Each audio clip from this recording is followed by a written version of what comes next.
Hello friends, welcome to Himalaya education scope.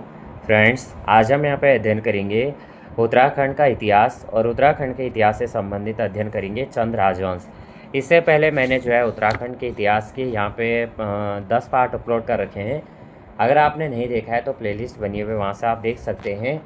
और यहाँ पे फ्रेंड्स जो जितने भी अभी तक के चंद वंश में शासक हुए उन सभी का हमने गहराई से अध्ययन किया कि सभी चंद शासन के बारे में हमने यहाँ पे अध्ययन किया कि कौन सा शासक का जो शासन था, क्या क्या उनके शासनकाल में हुआ, किसके शासनकाल में वो थे। और आज हम यहाँ पे अध्ययन करेंगे चंद शासक ज्ञानचंद द्वितीय, जिनका शासन था 1698 से 1708 ईस्वी तक। अब यहाँ पे जो ये फ्रेंड्स इम्पोर्टेंट तथ्य हैं, इम्पोर्टेंट पॉइंट है। तो सबसे पहले यहाँ पे जो ज्ञानचंद है, ज्ञानचंद द्वितीय, तो ज्ञानचंद द्वितीय ने क्या किया, बधानगढ़ विजय एवं नंदा देवी स्वर्ण प्रतिमा स्थापना इनके द्वारा की गई थी। तो और ये जो थे फ्रेंड्स, ये ज्ञानचंद जो थे, इन्होंने ये 52वें राजा थे। कौन से थे? 52वें शासक थे ये। और यहाँ पे इनके द्वारा जो है ज्ञानचंद ने 1698 से 1708 ईस्वी तक शासन किया था। 1699 ईस्वी में इन्होंने बधानगढ़ पर क्या की थी, विजय प्राप्त की थी। और जब इन्होंने 1600 यहाँ पे 99 में क्या किया था, गढ़वाल के बधानगढ़ पर आक्रमण किया और नंदा देवी की जो स्वर्ण प्रतिमा थी अपने साथ ले गया और अल्मोड़ा में यहाँ क्या कर दिया, स्थापित कर दिया था। ज्ञानचंद के समय गढ़वाल राजा फतेह शाह ने चंद राज्य के पाली परगने को लूटा था। क्या किया था? जो ज्ञानचंद के समय गढ़वाल के राजा थे उसमें फतेह शाह, इन्होंने क्या किया था, चंद राज्य के जो पाली परगना था उसको लूटा। और 1703 ईस्वी में दुधौली का युद्ध ज्ञानचंद व फतेह शाह के बीच हुआ था। तो 1703 ईस्वी में क्या हुआ था, दुधौली का युद्ध हुआ था। किसके बीच हुआ था? ज्ञानचंद और फतेह शाह के बीच में हुआ था। 1704 ईस्वी में ज्ञानचंद ने जो है डोटी पर अभियान अपने पिता उद्योगचंद की हार का बदला लेने के लिए किया था। तो 1704 में फिर से क्या होता है, उद्योगचंद अभियान करता है और ज्ञानचंद डोटी पर अभियान करता है। और किस लिए? अपने पिता उद्योगचंद का बदला लेने के लिए। ज्ञानचंद का जो युद्ध होता है डोटी नरेश से कुमाऊं सीमा पर मलेरिया ग्रस्त भावर में हुआ और डोटी नरेश हारकर जो है भाग गया, किंतु इसके सैनिकों को जो है मलेरिया हो गया था। ज्ञानचंद ने जो है कत्यूर घाटी में बद्रीनाथ मंदिर बनवाया और तराई भावर क्षेत्र में आम के बगीचे भी लगवाए थे। और ज्ञानचंद द्वारा जो है सोर व सिरा क्षेत्र में बनवाए गए मंदिरों को देवल और धौल कहा जाता है। उसके बाद यहाँ पे देखेंगे दूसरे थे चंद शासक जगत चंद। तो सबसे पहले अभी हम ज्ञानचंद के बारे में एक बार और रिव्यू देख लेते हैं। तो ये 52वें शासक थे ज्ञानचंद, 1698 से 1708 ईस्वी तक। इन्होंने क्या किया था, 1699 ईस्वी में गढ़वाल के बधानगढ़ पर आक्रमण किया था। नंदा देवी की जो स्वर्ण प्रतिमा थी उसको अल्मोड़ा में स्थापित कर दिया। गढ़वाल शासक फतेह शाह का समकालीन था गढ़वाल में, यानी उस समय फतेहपति शाह का शासन था। इसने क्या किया था, डोटी पर आक्रमण किया था और युद्ध जो है भाबर में लड़ा गया। और ये क्षेत्र उस समय क्या हो रखा था, मलेरिया ग्रस्त था। और इस युद्ध में डोटी नरेश की जो पराजय हुई थी, चंद सैन्य यहाँ पे मलेरिया ग्रसित थे। कत्यूरी में जो है, कत्यूर में बद्रीनाथ मंदिर बनवाया था और हवाल बाग का यहाँ पे जो है नौला बनवाया था। तो यहाँ पे इम्पोर्टेंट पॉइंट है कि ज्ञानचंद ने दूसरा क्या किया था, कत्यूर में बद्रीनाथ मंदिर बनवाया था और हवाल बाग का नौला भी इनके द्वारा बनाया गया था। अब आ जाते हैं हम चंद शासक थे जगत चंद, 1708 ईस्वी से 1720 ईस्वी। और ये थे फ्रेंड्स 53वें चंद शासक। तो जो जगत चंद थे इनको कुमाऊं का स्वर्णकाल यानी 1708 ईस्वी से 1720 ईस्वी कहा जाता है। यानी जगत चंद जो थे इनके समय काल को क्या कहा जाता था, कुमाऊं का स्वर्णकाल कहा जाता था। तो जगत चंद के समय को कुमाऊं का स्वर्णकाल कहा जाता था। और जगत चंद का जो कार्यकाल था 1708 ईस्वी से 1720 ईस्वी माना जाता है। तराई भावर से 9 लाख रुपए की आय जगत चंद के समय होती थी और जगत चंद स्वयं मिलनसार व्यक्ति व प्रजा का हितैषी राजा था। जगत चंद ने राजकाज के पहले वर्ष जो है लोहसबगढ़ व बधानगढ़ से जो है गढ़ सेना को मार भगाया था। श्रीनगर में जो है जगत चंद व फतेह शाह के बीच युद्ध हुआ था, जिसमें जो गढ़ नरेश था देहरादून भाग गया और उसने फिर से क्या किया था, श्रीनगर पे आक्रमण किया था। और वो जो यहाँ पे था और वो वहाँ पे क्या किया था, ब्राह्मण को वहाँ पे दान में दे दिया था। श्रीनगर पर कब्जा करके क्या किया, श्रीनगर को ब्राह्मण को दान में दे दिया था। जगत चंद के समय जो है फतेह शाह ने कतूरी घाटी में आक्रमण किया था और बैजनाथ घाटी को लूटने के बाद जो है गरसार ग्राम बद्रीनाथ मंदिर को चढ़ा दिया था। जगत चंद ने जो है मुगल बादशाह को कीमती पहाड़ी चीज़ें भेंट की थी और मुगल शासक ने उसे अभय दान दिया था। जगत चंद ने जुआरियों पर कर लगाया था और जगत चंद की जो मृत्यु हुई थी वो चेचक के कारण हुई थी 1720 ईस्वी में। जगत चंद के जो है ब्रह्म मुवानी ताम्रपत्र से ज्ञात होता है, पता चलता है कि ज्ञानचंद के समय वीरेश्वर जोशी जो है वैद कुंडी ने बधानगढ़ की जासूसी की थी और ज्ञानचंद ने वीरेश्वर जोशी को जमीनें रोत जो है रीत के रूप में दी थी। जगत चंद ने जो है 1000 गाय जो है दान की थी, जिस कारण इसे गौ शस्त्र दान भी कहते हैं। तो यहाँ पे देखेंगे जो जगत चंद थे इन्होंने जो है 1708 से 1720 इनका शासनकाल था। इम्पोर्टेंट पॉइंट देखेंगे तो इनका जो है ये सबसे कुशल और लोकप्रिय शासक थे, जनता के हित के लिए कार्य करते थे। इस समय जिसलिए जो इनका शासनकाल था कुमाऊं में इस समय को स्वर्णकाल माना जाता था। और जगत चंद का जो समकालीन गढ़वाल नरेश था वो फतेहपति शाह था। जगत चंद ने जो है गढ़वाल के लोहगढ़ और बधानगढ़ पर क्या किया था, जो है यहाँ पे अधिकार किया था और उसके बाद जो है उसको श्रीनगर पर चढ़ाई कर दी और श्रीनगर पर आक्रमण में फतेह शाह पराजित हुआ और जगत चंद ने जो है श्रीनगर पर अधिकार करके लूटपाट की और प्रतिनिधि को जो है श्रीनगर राजगद्दी पर बैठा दिया था।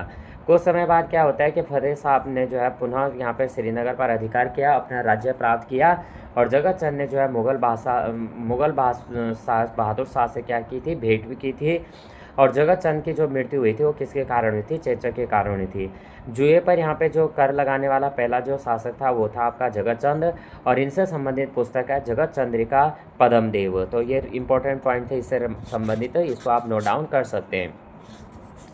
अब आ जाते हैं हम चंद वंश का जो अवनति काल था। तो चंद वंश का जो अवनति काल था एवं देवी चंद मोहम्मद तुगलक, तो इसमें सबसे पहले हम देखेंगे तो यहाँ पे क्या था, जो यहाँ पे देवी चंद थे तो ये थे फ्रेंड्स 54वें शासक 1720 से और इनका जो शासन था 1726 ईस्वी तक था। यहाँ पे जो कुमाऊं का मोहम्मद बिन तुगलक कहा जाता है किस एटकिंसन के द्वारा, क्या कहा जाता है, जो यहाँ पे देवी चंद हैं तो इनको कहा जाता है कुमाऊं का मोहम्मद बिन तुगलक। क्यों, किसने कहा था, ये कहा था एटकिंसन ने। आगे देखेंगे जगत चंद का उत्तराधिकारी देवी चंद था। 1720 ईस्वी से चंद वंश का अवनति काल शुरू होता है। देवी चंद ने जो है 1720 ईस्वी से 1726 ईस्वी तक शासन किया था। विक्रमादित्य बनने के चक्कर में देवी चंद ने काफ़ी धन यहाँ पे क्या किया था, बर्बाद किया था और जिस कारण उसे कुमाऊं का विक्रमादित्य भी कहा जाता है। देवी चंद को कुमाऊं का मोहम्मद तुगलक भी कहा जाता है और श्रीनगर जीतने के असफल प्रयास में देवी चंद ने एक पहाड़ी को विजित कर उसका नाम फतेहपुर रखा था। देवी चंद ने जो है रोहिला सरदार दोऊख खान को अपना सेनापति नियुक्त किया था और देवी चंद के समय काकड़ी घाट में बाबा हर्षदेवपुरी रहते थे जो देवी चंद को देववा कहकर पुकारते थे। देवी चंद की जो हत्या हुई थी उसके बिष्ट दरबारियों में मणिक बिष्ट व उसके पुत्र पूरनमल ने की थी। तो देवी चंद की हत्या कैसे हुई थी, उसके जो बिष्ट दरबारियों में मणिक बिष्ट और उसके पुत्र पूरनमल ने यहाँ पे हत्या की थी। देवी चंद के बाद जो है क्रमशः कौन कौन सा आते हैं, अजीत चंद आता है, कल्याण चंद आता है, दीप चंद आता है, मोहन चंद आता है, प्रद्युमन चंद आता है, फिर शिव चंद आता है और अंतिम राजा जो है महेंद्र चंद जो है कुमाऊं की गद्दी पर बैठ जाते हैं। और जो यहाँ पे अजीत चंद था तो अजीत चंद का जो शासनकाल था 1726 से 1729 तक इसका शासन था। तो अजीत चंद के समय जो है पूरनमल एवं उसके पिता मानिक चंद गौड़ बिष्ट के अन्यायपूर्ण शासन को कुमाऊं में गैडागर्दी कहते थे। तो यहाँ पे इसके बारे में हम देख लेते हैं इंपॉर्टेंट पॉइंट जो हैं। तो जो देवी चंद थे जो है 52वां यानी 52 नंबर का शासक था और ये जिसने शासन किया था 1720 से 1726 तक इससे शासन किया था। देवी चंद जो है जगत चंद का पुत्र था जो जगत चंद के दरबार में राजा बना। देवी चंद के सलाहकारों ने उसे राजा विक्रमादित्य के जैसे बनाने का यहाँ पे सपना दिखाकर जो है देवी चंद जो है यहाँ पे सारे खजाना वहाँ पे लूट लिया था।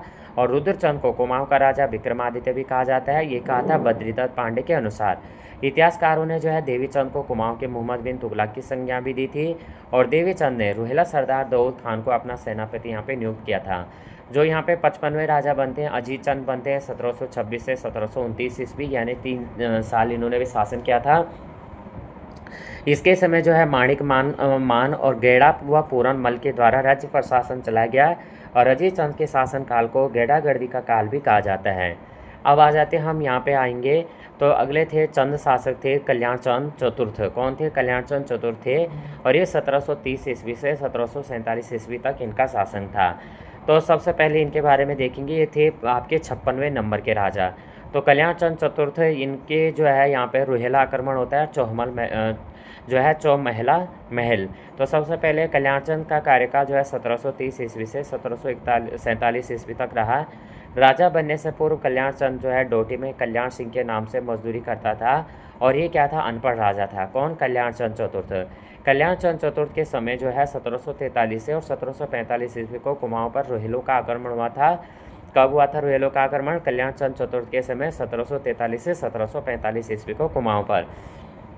1743 से 44 ईस्वी में रोहिलखंड या कटेहर के सरदार अली मोहम्मद खान ने क्या किया था, कुमाऊं पर आक्रमण किया था। और रोहिला आक्रमण के समय जो है गढ़वाल शासक प्रदीप साके ने जो है कल्याण चंद की जो है मदद की थी। और कल्याण चंद ने मुगल बादशाह रंगीला को भेंट देने के लिए जागेश्वर मंदिर से ऋण लिया था। कल्याण चंद को काशीपुर में मुगल वजीर कमरुद्दीन ने गॉड ऑफ ऑनर दिया था। और कल्याण चंद चतुर्थ ने अल्मोड़ा में चौमहला महल बनवाया था। वह अपनी राजधानी को राजभंगा कहता था। कल्याण चंद ने जो है लच्छी गोसाई मंडराल को सयानाचारी सौंपी, जो 16 गाँवों का सयाना था। और कल्याण चंद चतुर्थ के समय बलीराम चौधरी लेखक था। कल्याण चंद चतुर्थ के समय अवध के नवाब मंसूर अली खान ने कुमाऊं के तराई पर अधिकार कर लिया और शिवदेव जोशी को जो है बंदी बनाया था। और कल्याण चंद जो है यहाँ पे कल्याण चंद्रोदयम पुस्तक के लेखक थे, कवि शिव हैं, जो कल्याण चंद्र का राजकवि था। राजा बनने के बाद कल्याण चंद ने जो है गैड़ागर्दी शासन के नायक पूरनमल एवं मानिक चंद को जो है मारने के आदेश दिए थे। और जीवन के अंतिम समय में कल्याण चंद चतुर्थ की जो है आँखों की रोशनी यहाँ पे चली गई थी। तो यहाँ पे इंपॉर्टेंट पॉइंट इसके बारे में देख लेते हैं। तो कल्याण चंद जो है हमने देखा था 1729 से 1747 तक शासन किया था। इसके समय जो प्रसिद्ध कवि थे वो थे शिव कल्याण चंद्रोदयन की रचना की थी। अल्मोड़ा में चौमहल बनवाया था और इसे कुमाऊं का कुंभकर्ण भी कहा जाता है। कल्याण चंद के शासनकाल की जो सबसे महत्वपूर्ण घटना जो है कुमाऊं पर रोहिला आक्रमण था। कल्याण चंद यहाँ पे जो 1743 से 45 ईस्वी में जो है रोहिलों ने कुमाऊं पर आक्रमण किया और अल्मोड़ा पर यहाँ पे कब्जा कर लिया था। कल्याण चंद जो है रोहिलों के डर से भागकर गैरसैंण भाग गया था और गढ़वाल नरेश प्रदीप शाह से संरक्षण मांगी। लेकिन जब यहाँ पे क्या हुआ था, रोहिलों ने जो है गढ़वाल व कुमाऊं पर संयुक्त अभियान चलाकर दूनागिरी और द्वारहाट पर दोबारा से कब्जा किया था।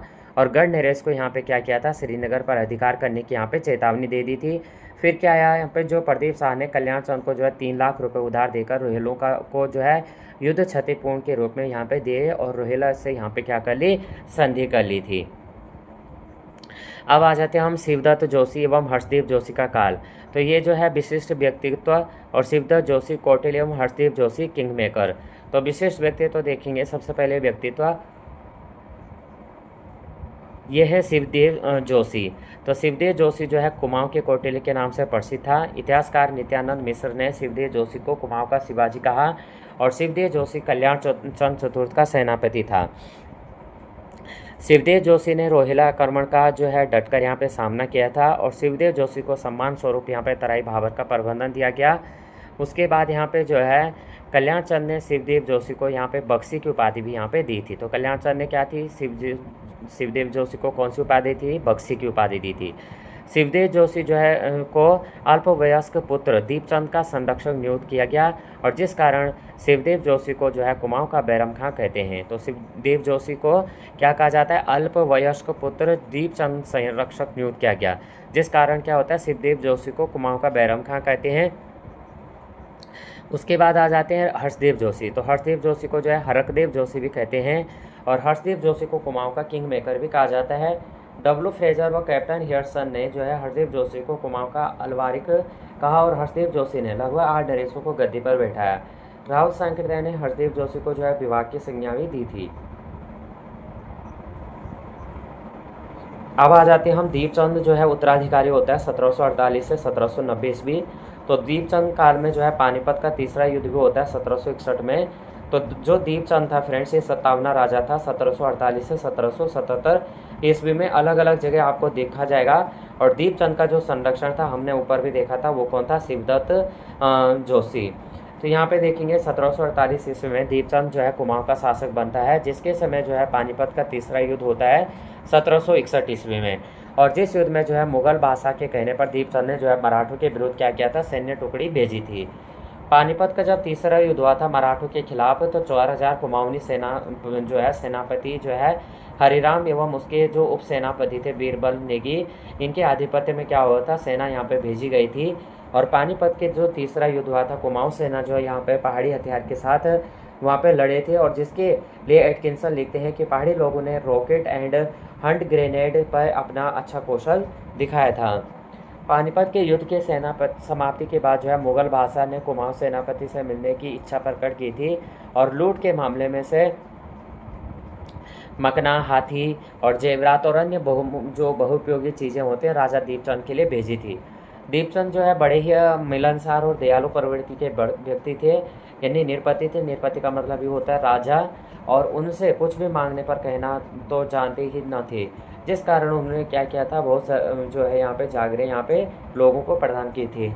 जो राजा दीपचंद हैं वो उनके साथ उनके दो लड़कों को सीराकोट के किले में कैद करके रखा गया था, जहाँ उनकी यहाँ पे क्या हो गई थी, मौत हो गई थी। राजा दीपचंद और उनके साथ क्या किया गया था, उनके दो लड़कों को सीराकोट के जो किले थे वहाँ पे क्या किया गया था, इनको कैद किया गया था, और वहाँ पे उनकी क्या हो गई, मौत हो गई। तामाड़ों का युद्ध हुआ था 1755 ईस्वी में, और शिवदेव जोशी एवं गढ़ सेनापति नरपति गुलेरिया के बीच यहाँ पे हुआ था। कौन सा? तामाड़ों का युद्ध 1755 ईस्वी। शिवदेव जोशी के मरने के बाद जो दीपचंद ने हर्षदेव जोशी को अपना बख्शी बनाया था। क्या बनाया था? शिवदेव जोशी जैसे डेथ होते हैं तो जो दीपचंद है वो हर्षदेव जोशी को क्या कर लेते हैं, अपना बख्शी बना लेते हैं। और दीपचंद के भाई मोहनचंद ने दीपचंद की गद्दी हड़प ली थी, और हर्षदेव जोशी को जो है यहाँ पे बंदी बना दिया, लेकिन वह किसी तरह से वहाँ से भाग निकला था। आगे क्या होता है अब यहाँ पे देखेंगे, इनके बारे में देख लेते हैं। तो जो दीपचंद थे तो इन्होंने क्या किया था, इनकी पत्नी का नाम था जो है श्रृंगार मजरी, इनकी पत्नी का नाम था। और यहाँ पे ये जो थे 57वें राजा थे 1748 से 1777 ईस्वी। ये जो दीपचंद थे संरक्षण में थे शिवदेव जोशी के, और दीपचंद कल्याण चतुर्थ का पुत्र था, जो कल्याण चंद के बाद राजगद्दी पर बैठा। इनके जो दीपचंद का दीवान था हर्षदेव जोशी था। 1752 ईस्वी में दीपचंद ने गढ़वाल के विरुद्ध युद्ध अभियान चलाया, और दीपचंद के शासनकाल में मोहन सिंह नामक व्यक्ति ने क्या किया था, दीपचंद व उसके पुत्रों को क्या किया था, दीवान हर्षदेव जोशी को बंदी बनाया, और स्वयं वहाँ पे क्या हो गया था, राजगद्दी पर मोहनचंद ने जो है मोहनचंद नाम से बैठ गया था। 1764 ईस्वी में क्या होता है, शिवदेव जोशी की मृत्यु यहाँ पे हो जाती है। और पानीपत का जो तृतीय युद्ध होता है दीपचंद के शासनकाल में, पानीपत का तृतीय युद्ध 1761 ईस्वी में मराठों और अहमद शाह अब्दाली के बीच हुआ था। और मुगल बादशाह के कहने पर दीपचंद ने क्या की थी, अपनी सेना जो है मराठों के विरुद्ध यहाँ पे भेज दी थी। दीपचंद ने जो है यहाँ पे जो है फ्रांसीसी हैमिल्टन ने गंगा शासन कहा है। तो दीपचंद को क्या कहा था, फ्रांसीसी हैमिल्टन ने गंगा शासन कहा था। क्या कहा था? गंगा का शासक कहा था। अगला यहाँ पे जो थे फ्रेंड्स मोहनचंद देखेंगे। तो उसके पहले हम यहाँ पे देख लेते हैं कुमाऊं में नेपाल की देन एवं संबंध। तो कुमाऊं एवं नेपाल के जो ऐतिहासिक सांस्कृतिक संबंध तथा देन थे, तो जो मौर्य सम्राट थे अशोक, इन्होंने अपनी पुत्री चारुमिता का विवाह जो है नेपाल के राजकुमार देवपाल से कराया था। और किरातों ने कुमाऊं नेपाल के साथ जो है साथ साथ यहाँ पे राज किया, जिन्हें किराती व राजा कहा जाता था। और किरातों के बाद जो है खसों ने कुमाऊं व नेपाल में शासन किया था, जिनके कारण यहाँ पे खसकुरी भाषा का उद्भव भी हुआ था। और नेपाल में लिच्छवी राजवंश ने शासन किया, और गुप्त सम्राट चंद्रगुप्त ने लिच्छवी राजकुमारी कुमार देवी से विवाह किया था। हर्षदेव व नेपाल नरेश अंशुवर्मन के बीच जो है मैत्रीपूर्ण व्यवहार था। और प्रसिद्ध संत गुरु गोरखनाथ ने नेपाल में जो है धर्म प्रचार किया था, और उत्तर प्रदेश में गोरखपुर को नेपाल की गोरख पहाड़ी का नामकरण इन्हीं के नाम पर हुआ था। अल्मोड़ा में जो है घर घर पूजा जाने वाला गंगनाथ, जो नेपाल से साधु बनकर कुमाऊं आया था, वह स्वयं चंद्रवंशी राजकुमार था, और प्रसिद्ध फकीर गोपीचंद नेपाल का रहने वाला था। नेपाली भाषा नेवारी व खसकुरी का प्रभाव कुमाऊनी भाषा में दिखता है। और कुमाऊं का जो हिल जात्रा उत्सव है नेपाल की देन है। नेपाल में इसे इंद्र जात्रा कहते हैं। और कुमाऊं में प्रचलित हरेला, घुरुड़िया त्योहार व ओलगा प्रथा नेपाली रीति रिवाज से मनाई जाती है। कुमाऊं की जो पवित्र गोरा देवी देवता है एवं सीरा में प्रचलित रौद्र, जो रौत देवता का मूल नेपाल है। क्या है? कुमाऊं में जो पवित्र गोरा देवता है और सीरा में प्रचलित रौत देवता, इसका मूल नेपाल क्या है? नेपाल में है। कुमाऊं में पीठ पर बोझा रखना एवं मुर्दा को बांधकर जल्दी जल्दी भगा ले जाने आदि की प्रथा नेपाल की देन है। अब उसके बाद आ जाते हैं हम चंद शासनकालीन व्यवस्था में। तो देखेंगे चंदकालीन जो प्रशासनिक व्यवस्था, तो ताम्रपत्र एवं राजधानियाँ।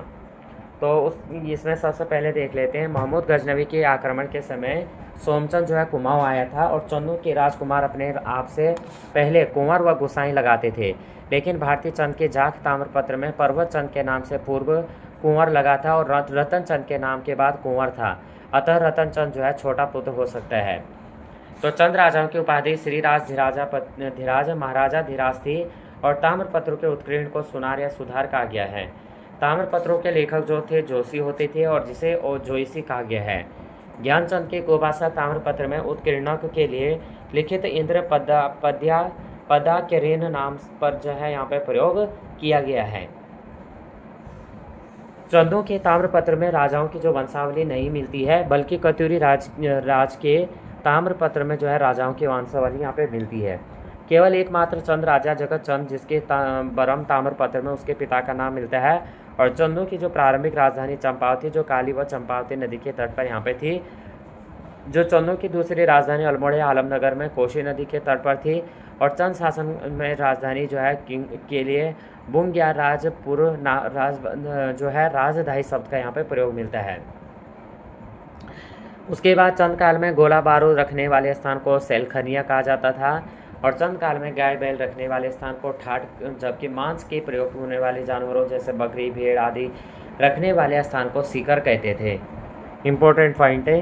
तो यहाँ पे फ्रेंड्स आज हमने यहाँ पे जो भी इम्पोर्टेंट पॉइंट चंद वंश से संबंधित है इनका हमने आज यहाँ पे अध्ययन किया,